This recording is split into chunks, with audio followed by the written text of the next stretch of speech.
our behavior is 90% controlled by our unconscious.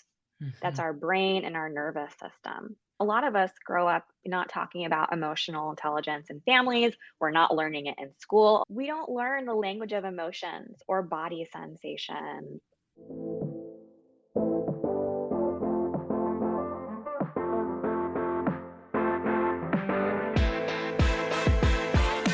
Welcome to the She Speaks podcast, a podcast created to elevate women's voices across diverse backgrounds on topics impacting women.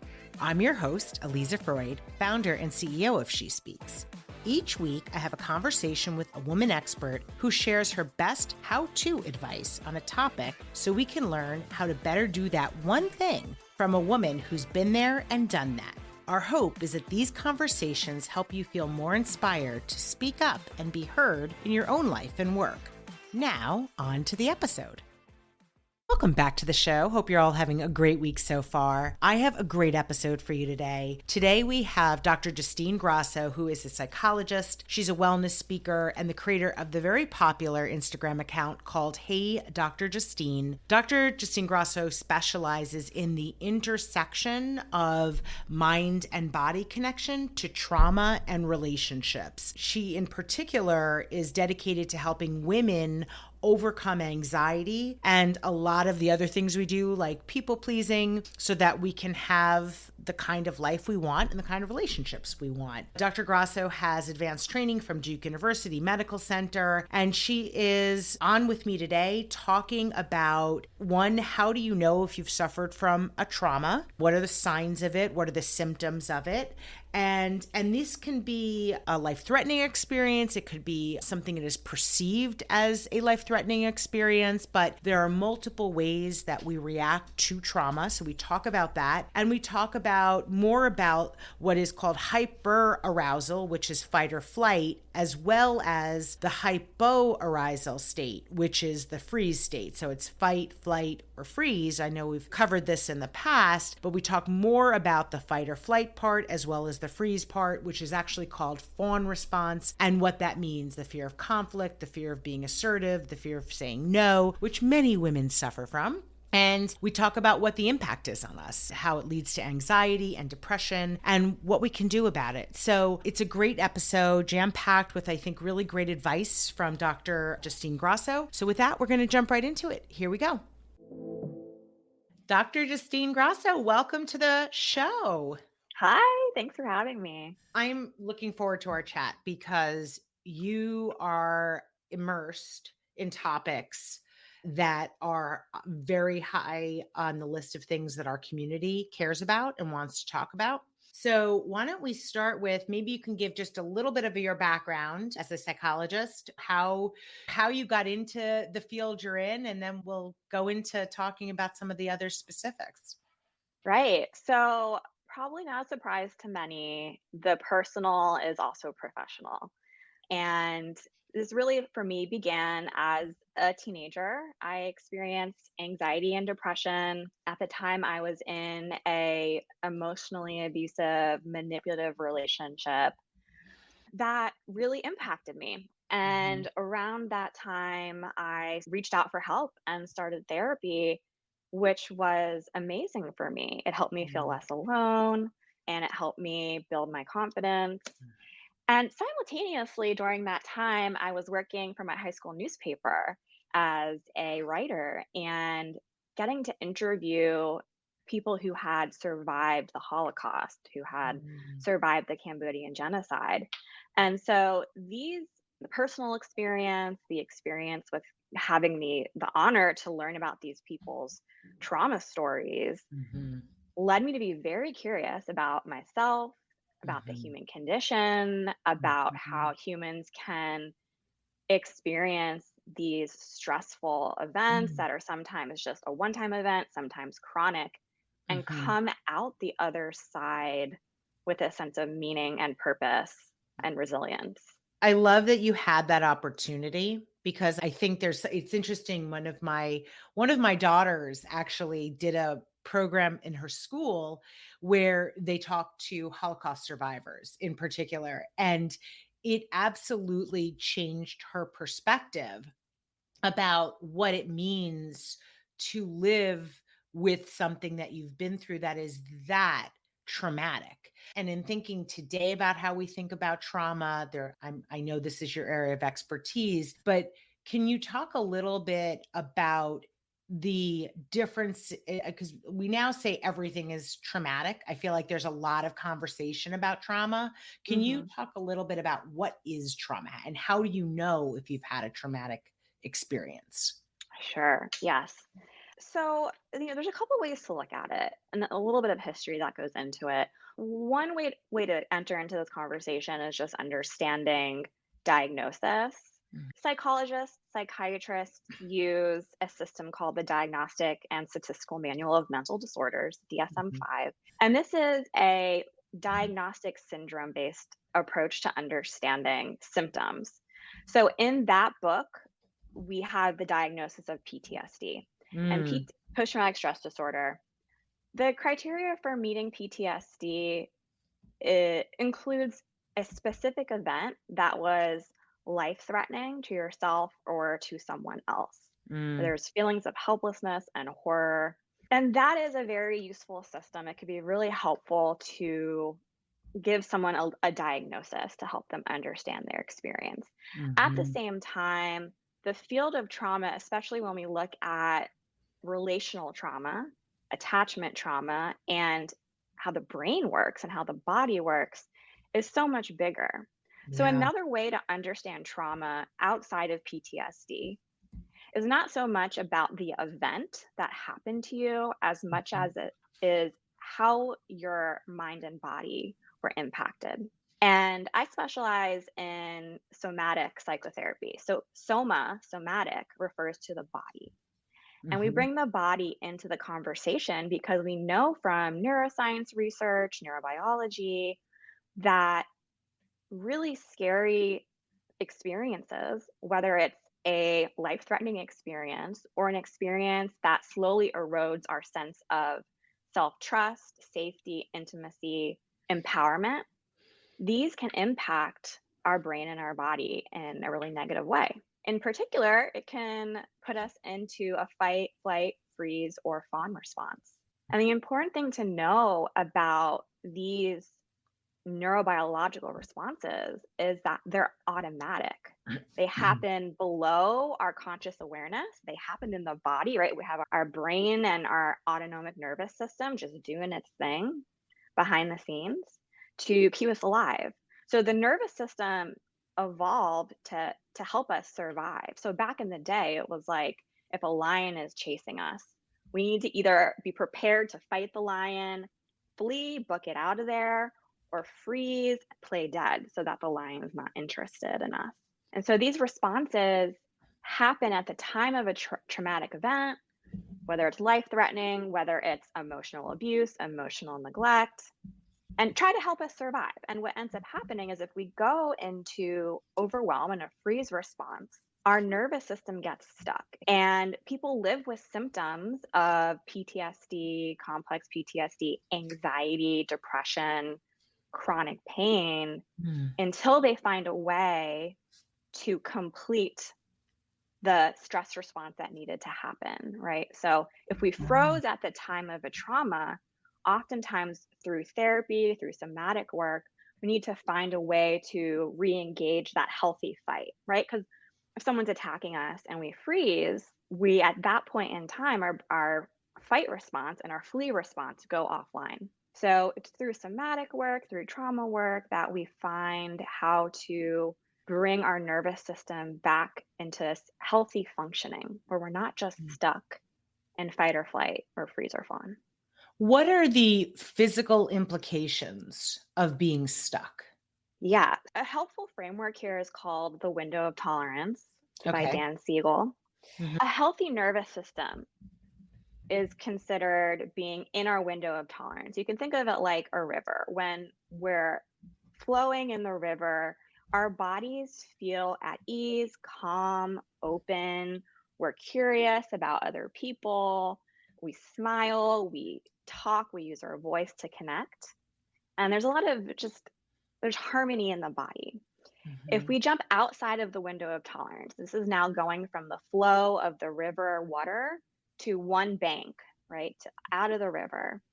This is called hyperarousal. And in a hyperarousal state, we go into fight or flight. And this is when our fists clench, get lots of body tension. You might get headaches, migraines, jaw clenching, Mhm. your heart rate increases. So some people get stuck in that fight or flight state, right? And you can go on to develop hypertension, chronic pain, and for me for a long time I had really bad TMJ, just being Mhm. chronically in fight or flight. Yeah. If we can't stay in that state for so long because it's exhausting to our Yeah. bodies. So what happens is at some point we dip down to the other side of the riverbank, which is called hypoarousal, and that's the freeze and fawn state in our Mm. nervous system. Physically, when we're stuck in a freeze, and sometimes people call this functional freeze because you're able to still go about your life to some extent. Like you're still able to communicate with other people, show up at work, show up at your social responsibilities. But physiologically, people get very disconnected from their Mm. bodies. It can feel like being numb, being Mm. spaced out, different dissociative experiences, like feeling like what we're around isn't quite real. I mean, this is really what depression looks like. It's like Yeah. withdrawal from the world and Yeah. also disconnection from ourselves. And folks who are in chronic freeze responses, some go on to develop autoimmune issues Mm. as well as chronic pain. Wow. So significant physical implications, This is from yes, this is a mind body connection. yeah. So I wanna ask you about too, this you've mentioned depression a couple of times as we've talked. Is there a way to know if you are dealing with depression? Like, what are the symptoms, and how is that different than anxiety? How are they connected? I like to think about it this way. Depression happens when anxiety isn't getting us what we need to feel better, feel calm, find a sense of meaning. So Mm. if we think again about that river, the window of tolerance, right? When we're in anxiety for too long, at some point we just get burnt out, exhausted, and crash into a depression. Anxiety really shows up in the body as a lot of tension, increased heart rate, trouble sleeping. It could be trouble falling asleep, waking up earlier than you wanted to in the morning. Mm. It can be you feel nervous, you feel scared, you might be jittery. And Mm. then cognitively, in your head, there's often a lot of worrying.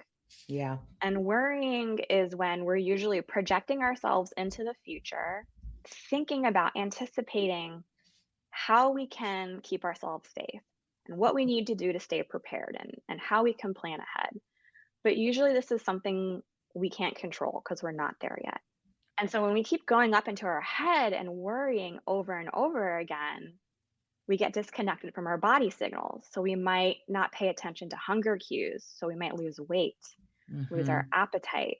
The flip side of this, right, when we start to crash, when the nervous system so the nervous system like the anxiety side of the nervous system is really trying in some way to reduce the fear, reduce whatever is stressful in our life, right? And if Yeah. that's not working, then the body goes into more of a collapse and depression. And with I see. depression, as opposed to feeling nervous or fearful about the future, we Mhm. become there's sadness, there's Mhm. irritability, and there's actually Mhm. more of a focus on the past of Mm. what went wrong. So, Mhm. folks who are experiencing depression might experience a lot of like, I woulda, coulda, shoulda Mhm. thinking. Mhm. Or if I had just done this one thing differently, then I would feel so much better. If I just hadn't done this one thing, my life wouldn't be ruined. Yeah, it's a lot of rear view mirror, Exactly. philosophy. I've gotta look back and figure out what I did wrong. Exactly.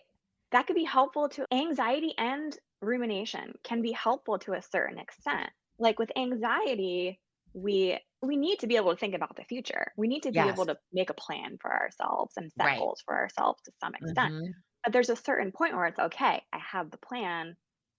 but I'm still looping over what I want to do and not Yeah. actually doing the thing. Even the rear view mirror thinking can be helpful in small doses of just learning and growing as a human. Okay, I didn't communicate well in that last relationship. Yeah. That happened. I'm a human. I'm learning and growing. But the self-shaming part of it and the Mm. self-critical part of it, if we just stay looping there of I should have known better, doesn't get Mhm. us somewhere new. Yeah. It's so interesting because I think for a lot of us, and I've talked to so many women who think to themselves, part of being earnest and wanting to be successful and do well, whether it's in school, in your job, in your relationships, there is a certain amount of anxiety that goes with that, right? Mhm. Because if you don't have a little bit of anxiety, is like what propels you forward, right? So there Right, is that feeling that you need some of it. But right. then how do you know when you're at that tipping point? And then I've seen this too with so many women. I feel like we tend to look in the rearview mirror and beat ourselves up. Do Mhm. that. Oh, I wish my younger self had done this. I wish, and it could be my younger self of a year ago, or it could have been be my younger self of 20 years ago. Mhm. And there, at what, I guess the question is, at what point do you know that you're at that tipping point of the good anxiety, let's say, the anxiety that helps propel you forward to achieve, Mhm. doesn't tip into the critical depression that you talked about? Yeah, I think one sign is just how is our body? How is our body doing? Mm, Like, are we sleeping? Are we eating? Are we sleeping too much? Are we overeating? Are we able to rest? Are we able to rest and mm, relax and mm. receive just feeling good, Yeah. having positive experiences? If we find ourselves constantly focused on the future, we're going to be disconnected from our bodies and we're going to be missing cues for rest, for nourishment, for fun. The other sign would be, I think, resentment. If we start to feel resentful, angry, irritable about how much we're doing for other people. I think many women, especially people pleasers, Yeah. high achieving women, can experience a sense of resentment because there's so much output, right? The focus is ahead, the focus is on other people outwardly. Yeah. And then when we neglect ourselves, at some point people end up having outbursts, right? Or like snapping at their loved one or snapping at their coworker. And then Yeah. it's a cue. It's a time to pull back. Yeah, you mentioned 3 things that I wanna get your perspective. So first, let me I wanna understand what the other we talked about fight and flight, and then there's freeze, we talked about freeze. What is fawn? That's a new term for me. Yeah. So fawn is a relatively new term. It was popularized by a therapist, Pete Walker. And the fawn response is a subtype, in some ways, a subtype of freeze. So I'll Mhm. talk about what fawn is, just like how do we know if we're fawning? And then I'll go a little bit into the nervous system side of things. Fawn response is another way to describe being a people pleaser Mm, or being in like a codependent mm, dynamic. The mhm. key here is that the focus is on meeting other people's needs, helping other people feel safe and comfortable at the expense of our own needs. And this oftentimes shows up in friendships, relationships, at work as fear of conflict, Mm, fear of being assertive and mhm. asking for what you want, fear of saying no. And it all really drills down to a fear of abandonment, loss, or rejection at the core. Mhm. So, over time, people who are experiencing the fawn response tend to lose a sense of self and a sense of self respect and self trust Mm, because the focus is on staying safe from rejection or loss or abandonment. And we end up abandoning, ourselves. yeah. From a nervous system perspective, this is usually someone who has gone through relational trauma, which can be emotional abuse, verbal abuse, or emotional neglect. that has lost their healthy fight response.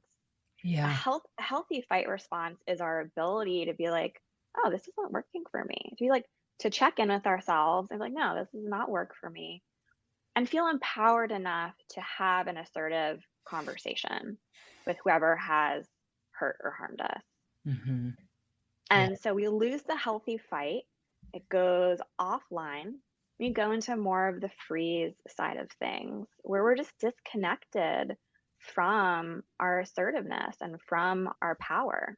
Yeah, it's so much of what you're saying sounds so familiar to me and Mm, talking with women and talking with people about what they experience and how they react, how we react to things and what it does to our bodies physically. I want to see if we can shift for a moment to some very important things that you've already mentioned, and I'm hoping you can talk a little bit about the impact of exercise, diet, and sleep mhm. on all of these things that like all of the mental load, like so to speak, that we deal with. Yeah, I think so many women and just in our culture here in the West in general, people are disembodied. They're Mm, disconnected from their bodies because mm, the culture is to achieve and there's the focus on doing more. And we go into this functional freeze mm, where, like, on a really basic level, not acting on urges to move, which is like mm, the core of exercise, is being able to take up space and move and increase our heart rate mm, for cardiovascular health. And we're on our computers and we're on our phones, so we're less mm, likely to get outside and move, whether it's a walk or yoga or dancing or mhm. cardio. And especially for someone who's a recovering fawn, exercise can be really helpful because it teaches us how to be with that healthy fight response. Like essentially, cardio is using the part of the nervous system that activates us to assert ourselves. The heart rate's increasing, we're able to feel some amount of healthy tension in our bodies. Yeah. So, embodied movement and exercise can be a great way for recovering fawns to begin to widen their window of tolerance, which is that river. If you can widen your window of tolerance, you can access your healthy fight, your assertiveness, and be less likely to go into a freeze fawn and Mm, shut down when it's time to mm. assert yourself. No one really wants to hear go exercise, but it's so helpful, even Yeah. if it's just a 5-minute walk. Yeah, and I am so glad that you're bringing that up because I do think there is something to this idea. I've always found that just physically getting up and moving when I'm stuck with something, like I'm stuck with a problem that I can't solve, or I've got to get something done that I can't really get myself to do it. I'm not feeling motivated to do it. I find that if I physically stand up and move someplace else, I Mhm, get like it just the psychological shift that makes not just the mhm, fact that I've moved, but that I have a different perspective. And I'm mhm. curious if that is that like a psychological thing? I've never understood why that works for me. Yeah, I love that. There is a concept in neuroscience called embodied cognition. Mm, And the idea with embodied cognition is that if we can basically, it's that our environment and our body impacts how we think and our beliefs and our perspectives. mm, So you're mm, explaining exactly that, is that you're stuck, maybe you're looking at the computer or your phone. I know I've been there, which by the way puts the nervous system into a fight or flight, right? Because we have tunnel vision. It's forcing the eyes to go mm, into a tunnel vision, which is actually what we do when we're under threat and need to focus and mhm. fight or flee. Yeah. So you're like focused in on this thing, your body is stuck, and getting up and moving allows your body to have a new experience and your eyes to actually take in a new environment. Yeah. So, in some ways, you are shifting your nervous system from maybe a really subtle freeze or stuckness to more of a window of tolerance state where you're curious and there's flexibility in your thinking.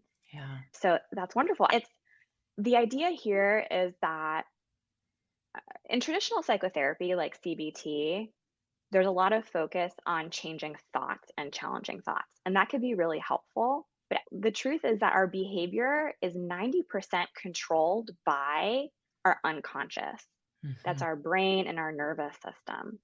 And Mhm. so just little changes to the body, whether it's your posture, right? Going from slouching to Mhm. opening your chest and sitting up, or getting up from your desk and going Mhm. outside and letting your eyes take in a new perspective Mhm. can shift your thoughts. Yes. And I think that too has been, if we think about just what's happened over the last few years, where many of us were stuck in one place Mhm, because of COVID, and what that does to the mental load that mhm, you're experiencing, especially different personalities, I think probably handle that differently. But if you're, let's say, an extrovert who gets their energy from other people, gosh, what a mhm, load down the mhm. whole COVID experience was.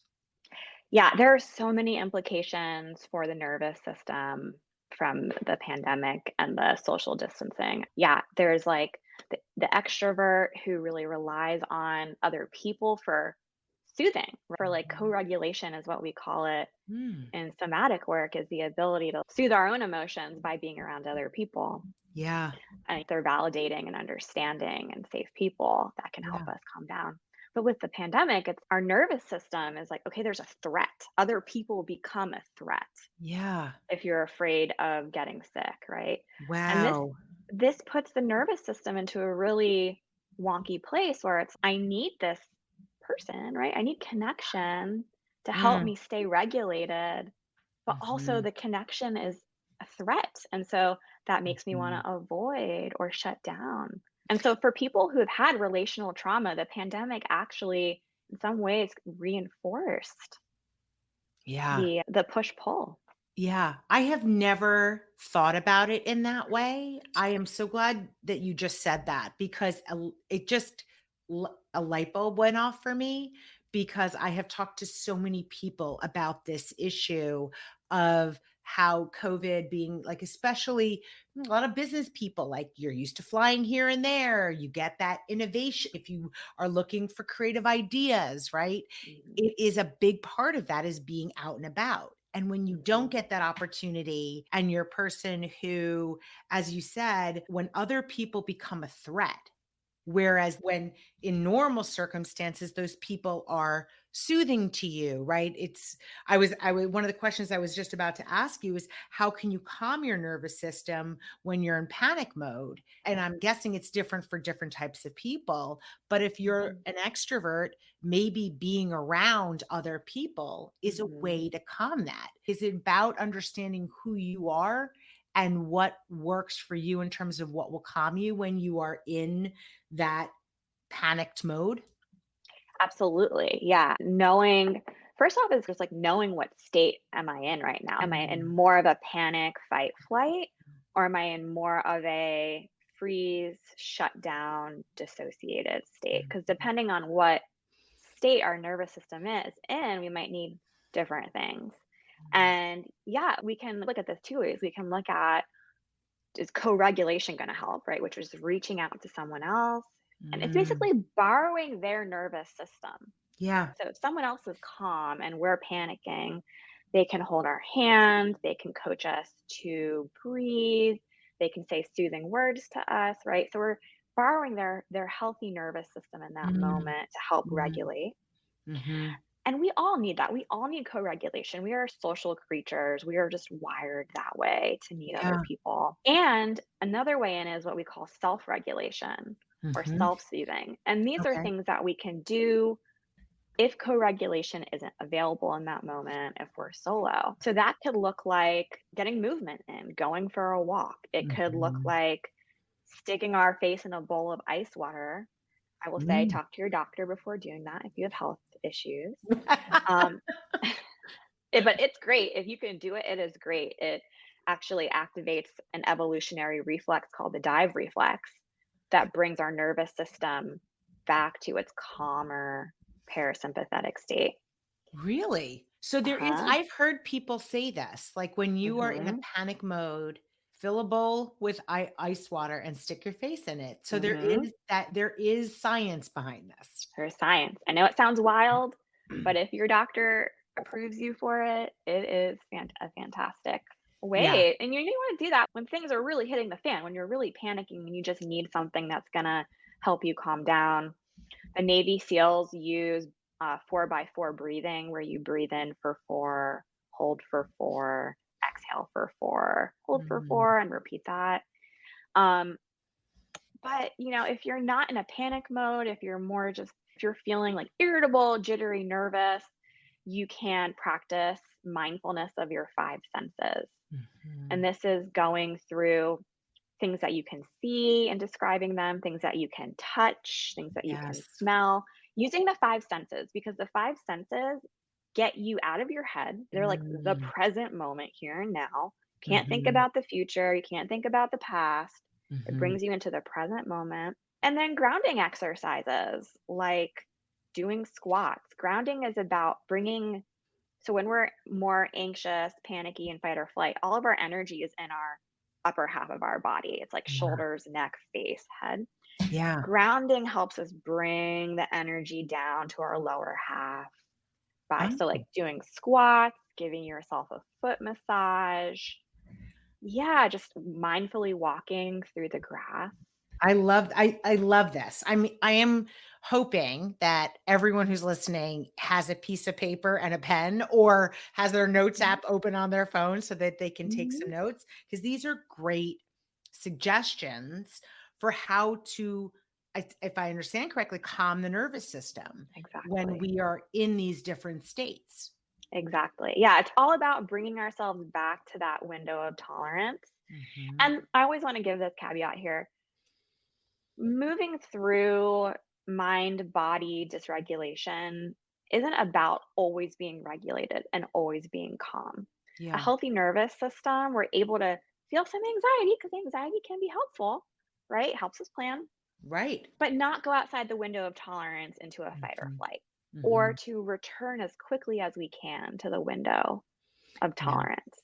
Yeah, I love that. So let's say somebody is feeling stuck or they're feeling depressed. They know something's wrong. They're feeling an enormous amount of anxiety. What are some things that they can do or advice that you might have for how they can start getting in touch with what's going on with them? Because I Mhm. think that's one of the challenges that we hear from a lot of women. They know something might be wrong, but they're not sure how to figure out what is wrong. Yeah, I think one way in is practicing curiosity about your emotions and your needs, right? So Mm. you can look up a list of emotion words and a list of human needs online and check in with yourself, maybe once in the morning and once in the evening. What am I feeling right now? Where do I feel it in my body? Because this is all Mm. embodied. Am I Mhm. noticing my heart? Like there's tension in my chest and my heart is racing. Am I noticing that I feel empty and there's a pit in my stomach? Are my Mhm. fists clenched? Okay, what emotion goes with that? Oh, interesting. Okay. And then what is this emotion trying to tell me? Yeah.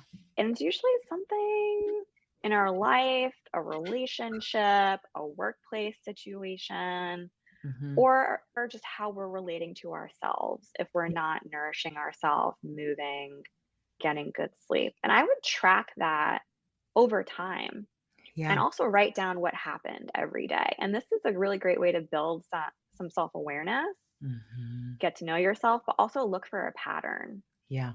across time. Yeah. I love that. All right. So trying to practice with understanding what's going on, write things down, Mhm, think mhm, about emotions like how are you feeling? Where are you feeling it in your body? What does mhm, that feel like? mhm. And just starting to track that and look for patterns. Yeah, and that can be really hard. A lot of us grow up not talking about emotional intelligence in families. We're not learning it in school, although I think there Mhm. is a little bit starting now in elementary school. But Yeah. we don't learn the language of emotions or body sensation or needs in a lot of cases. And so I want to encourage people to be really compassionate with themselves if they just don't know what they're feeling. You don't know what you don't know. And in that case, I highly recommend finding a psychotherapist because this Mhm. is someone, especially if they're a somatic psychotherapist or a relationship psychotherapist, they can give you feedback if you're open to it. They can help you build awareness of these things. And that goes back to co-regulation. We need Yeah. other people. Yeah, I love that. And I love that you call it co-regulation because I feel like there's so much that we hear about being codependent as a negative thing, right? But Mhm. that we are human beings who really do need other people. We're social, right? So this understanding of how people can help us, other people can Mhm. help us as opposed the people day to day in your life, as opposed to worrying about how negative like a relationship can be, right? It's really Right. seeking out the ones that can be positive for you. Right. Yeah, that's such a good point. Oftentimes people who are recovering from codependent dynamics become hyper independent and it's okay, like I was enmeshed and really hyper vigilant about my relationships before. Now I don't need anyone. I can do everything myself and asking for help gets shut down. Mm, So if we're recovering from codependency, it's not about becoming hyper independent. It's about how can we have interdependent relationships where it's yes, mm. I can soothe myself and I can take care of myself and ask for what I want and need. And also, I can receive help and receive that co regulation. Yeah, I love that. Thank you so much for spending this time chatting with us. If people want to follow you, I know you have a really great social media presence. What is the best way for them to do that? You can find me at Hey Dr. Justine, it's Dr. Justine on Instagram and Twitter and TikTok. And then also my website, drjustinegrosso.com, where you can get on the email list for upcoming courses. Mm, I have one coming up on soothing the nervous system when you experience insecurity and anxiety in relationships. And then mhm. have a whole lot planned when it comes to the fawn response. Oh, that is all. I'm so excited that you're doing this work and that people can find out more about it by going to your website. Dr. Justine Grosso, thank you so much for spending this time with Thank us today. you. Thank you.